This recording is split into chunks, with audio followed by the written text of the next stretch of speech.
This next exercise is looking at the squat. So in this position, I'm going to have you squat down. So hips back first. You can move your arms to help balance you out. Feet remain on the floor while you complete a squat. And then coming back up. In terms of hip alignment or feet alignment, you're looking to have your knees a little bit wider than your hips and your feet in line with your knees. What you'll typically find is the feet turn out a little bit as you do the squat. Coming back down. And this is important to allow room for the belly. So that's really great through there, really great ability to squat.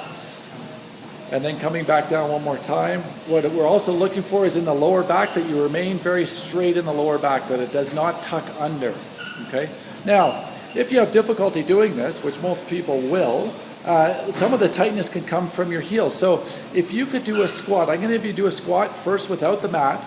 So try it without the mat just first, coming up onto your toes. So when you squat down, your heels come up. So if your squat is more like this, then we'll have you roll up a yoga mat or use one of these balance pads to then complete the squat. So heels are up on the yoga mat, a rolled up yoga mat or this balance pad, and then try the squat from there.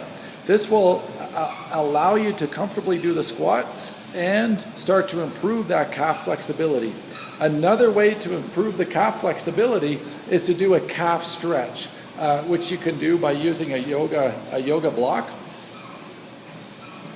or a stretch on the stairs. So simply putting your toes or the forefoot of your up on the yoga block, keeping the heel on the ground, and then bending the knee forward is going to help improve the flexibility of two muscles in particular that are required for a good squat in terms of allowing you to squat with your heels on the ground.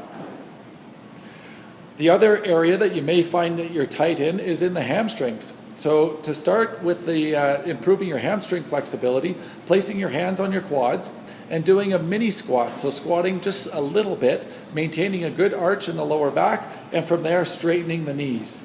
So pushing the knees out.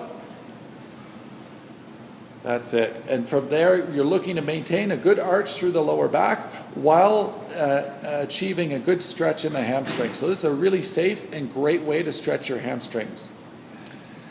The next part that may be tight is the adductors or groin muscles. So with this, I'll have you grab the TRX unit there, which is a suspension training unit.